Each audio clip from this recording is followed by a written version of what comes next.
Hello guys, welcome back to YouTube. So I'm going to do a deck profile for my YouTube channel, but I'm currently streaming this on Twitch. So if you guys want to check out my socials below, check out when I stream. Currently preparing for the OTS Championship, and yeah, we're going to be traveling around the UK, doing some regionals, and prepping for YCSs, all the big tournaments. So if you want to check me out on Twitch and my other socials, that would be amazing. So today we'll be showing a Tri-Brigade deck profile that I think is in a really good place in the meta right now, for a couple of reasons. So we're in a sort of meta where we're just trying to break each other's boards. So the Tri-Brigade ceiling isn't that high. You can end on an Appaloosa, which gets negated by like a Droplets Imperm.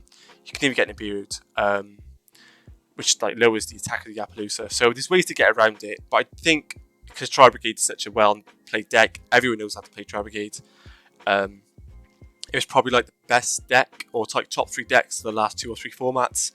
So I think people are going to switch back to it because all these big combo decks, Drytron, the Lyrus deck, and the mid-range Sourcewell deck, is just getting blown up like Dark Ruler, and people are just main deck and evenly matched, going crazy. So I think having those hand traps and card advantage in your hand to be able to interact with your opponent without losing too much value on the field could be quite important. So I think this deck could come back into the meta. So yeah, this is a pure Tri-Brigade deck. We're playing the Zodiac engine and the Destiny Phoenix Enforcer. So if you guys want to take a screenshot and leave the video, that's absolutely fine. All I ask for is to for you to check out my socials and drop a subscribe as well. Like the video. But if you want to get some more theory, stick around because yeah, why not? So we get straight into it. So I'm going to start things off with the hand traps. So it's quite a weird little list of hand traps got here. So we've got 2 Imperms, 3 Ash, 3 Nibiru, 3 Troll.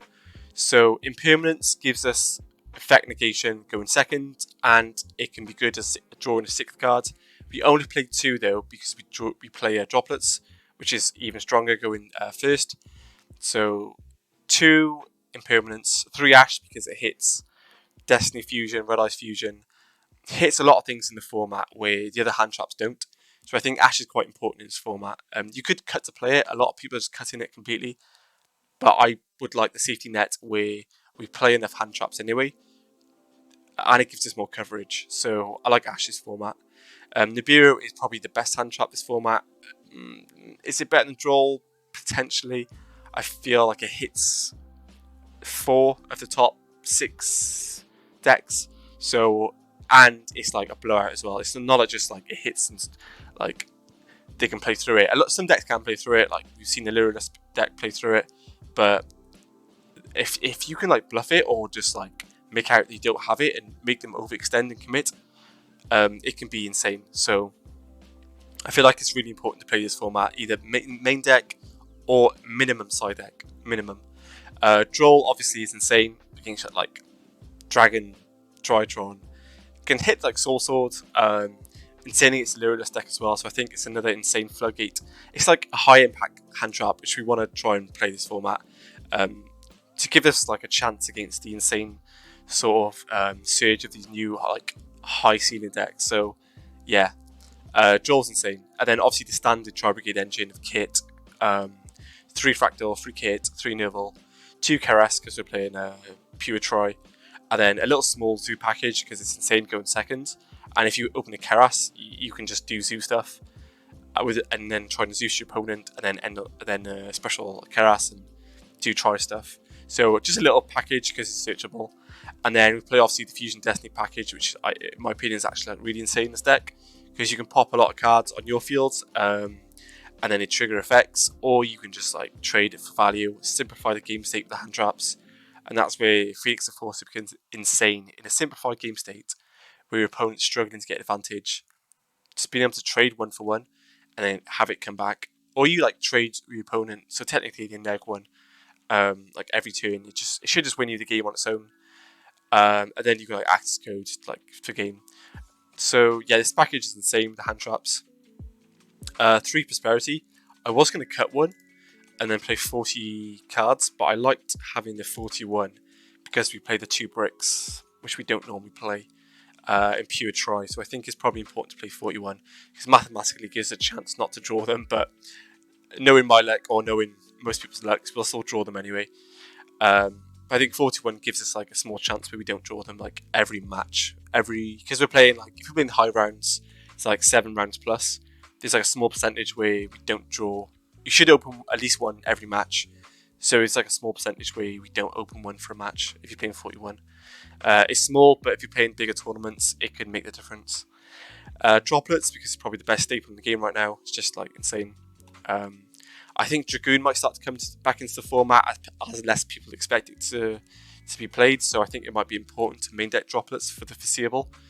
Because Dragoon still exists and his cards absolutely wrecks Dragoon. So the 1-ofs, the power 1-ofs, Tenki, Foolish, and Cold. All these cards are important. Obviously, Search Your Tri-Engine, Search Your Tri-Engine, offensive and defensive pressure. 2 Revolt. I don't think you need 3. I've never played really. I've actually never played 3 Revolt. I just think 2's fine. It's searchable, so you don't really need to play 3. And then the 1 Imperial Order, because we kind of lose to Mystic Mine, and Mystic Mine comes in and out of the meta. Especially the first week of Burst of Destiny was like in the meta, and then second week it wasn't. So I don't want to lose to Mystic Mine game 1, so I want to main deck at least 1 out. Even though it isn't the best out, because they can, if you set a card and they pop it or chain like a cosmic to it, probably isn't the best, but at least it's some sort of outage. And if you draw it going first, you should likely win a match. It's just a Saki card that you can win games. Do I think it's bannable? Yes. Will I think it'll get banned? No, because of the power level of the spell cards. Negates Prosperity, negates Droplets, negates a lot of power spell cards which are like broken in the game right now.